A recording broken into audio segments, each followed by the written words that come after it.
নমস্কার বন্ধুরা, আপনাদের সকলকে স্বাগতম নিউজ বুক 24 চ্যানেলে। হায়দ্রাবাদ ও গুজরাটের মধ্যেকার আইপিএল এর 66তম ম্যাচ বৃষ্টির জন্য কল অফ হয়ে যাওয়ায় পয়েন্ট টেবিলে বড়সড় উলটফের হয়েছে। এখন পয়েন্ট টেবিলে কে কোন স্থানে আছে, কোন কোন টিম প্লে অফের জন্য কোয়ালিফাই হয়েছে, সিএসকে না আরসিবি কে যাচ্ছে প্লে অফে, সমস্ত কিছু জানতে পারবে এই ভিডিওতে। মুম্বাই ইন্ডিয়ান্স এখনো পর্যন্ত 13টি ম্যাচ খেলে 4টি জিতেছে, 9টি হেরেছে।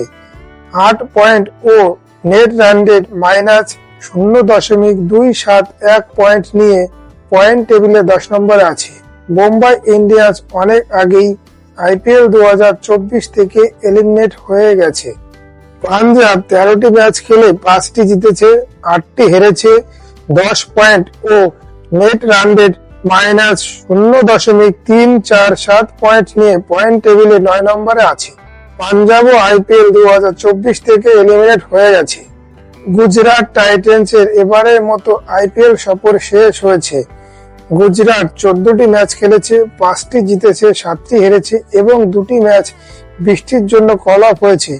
গুজরাট 12 পয়েন্ট ও নেট রান রেট -1.063 নিয়ে পয়েন্ট টেবিলে 8 নম্বরে আছে।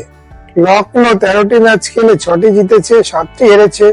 12 পয়েন্ট ও নেট রান রেট -0.787 নিয়ে পয়েন্ট টেবিলে 7 নম্বরে আছে। লখনৌ যদি তার শেষ ম্যাচ মুম্বাই ইন্ডিয়ান্সকে হারাতে পারে তাহলেও লখনৌ 14 পয়েন্ট নিয়ে কোয়ালিফাই হতে পারবে না, কারণ এলএসজি নেট রান রেট খুবই খারাপ।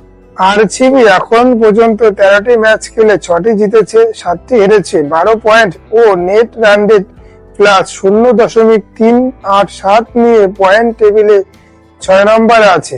আরসিবি তার প্রথম 8 ম্যাচের মধ্যে 7টি ম্যাচ হেরেছিল, কিন্তু শেষ 5টি ম্যাচ জিতে প্লে অফের দৌড়ে এখনো রয়েছে। বিরাট কোহলি আরসিবি 18 তারিখে সিএসকে কে 18 রানে হারাতে হবে এবং 18.1 ওভার আগে ম্যাচ জিততে পারলে তাহলেই আরসিবি প্লে অফের জন্য কোয়ালিফাই হতে পারবে। কিন্তু আরসিবির সামনে একটি সমস্যা রয়েছে। 18 তারিখে বৃষ্টির জন্য ম্যাচ কল অফ হয়ে যাওয়ার একটি সমস্যা আছে। যদি ম্যাচ কল অফ হয়ে যায় তাহলে সিএসকে সরাসরি কোয়ালিফাই হয়ে যাবে। দিল্লির জন্য এবারের আইপিএল সফর শেষ হয়েছে। দিল্লি 14টি ম্যাচ খেলে 7টি জিতেছে, 7টি হেরেছে। 14 পয়েন্ট ও নেট রান রেট -0.377 নিয়ে পয়েন্ট টেবিলে 5 নম্বরে আছে। পয়েন্ট টেবিলে 4 নম্বরে রয়েছে এমএস ধোনি সিএসকে। সিএসকে 13টি ম্যাচ খেলে 7টি জিতেছে, 6টি হেরেছে এবং 14 পয়েন্ট ও নেট রান রেট +0.528 নিয়ে পয়েন্ট টেবিলে 4 নম্বরে আছে। এমএস ধোনি চেন্নাইয়ের কোয়ালিফাই করার জন্য দরকার শুধুমাত্র একটি পয়েন্ট।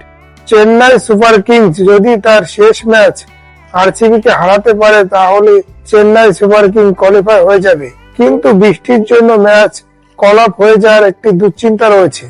ম্যাচ কল অফ হলেও চেন্নাইয়ের কোনো দুশ্চিন্তা নেই। চেন্নাই 1 পয়েন্ট পেলেই প্লে অফের জন্য কোয়ালিফাই হয়ে যাবে।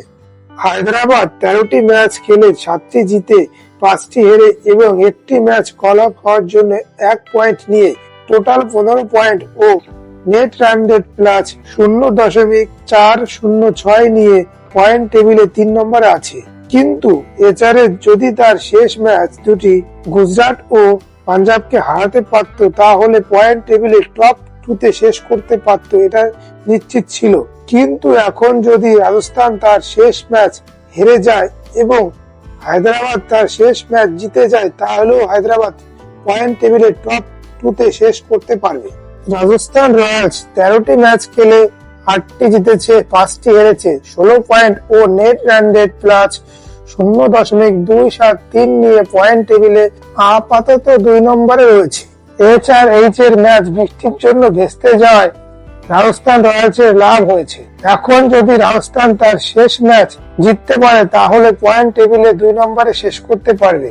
সব শেষে আমাদের কেকেআর 13টি ম্যাচ খেলে 9টি জিতেছে, 3টি হেরেছে। একটি বৃষ্টির জন্য না হয় 1 পয়েন্ট নিয়ে টোটাল 19 পয়েন্ট ও নেট রান রেট +1.428 নিয়ে পয়েন্ট টেবিলে 1 নম্বরে আছে এবং কলকাতা পয়েন্ট টেবিলে 1 নম্বরে শেষ করবে। বন্ধুরা, আইপিএল 2024-এর জন্য KKR, RR ও SRH কোয়ালিফাই হয়েছে। 4 নম্বরে CSK না RCB কে কোয়ালিফাই হচ্ছে? বন্ধুরা, আপনাদের মতামত কমেন্টে জানাতে পারেন। বন্ধুরা, এমন অনেক ভিডিও পেতে চ্যানেলটিকে সাবস্ক্রাইব করুন, লাইক করুন ও শেয়ার করুন। আবার দেখা হবে পরবর্তী ভিডিওতে। সকলকে ধন্যবাদ।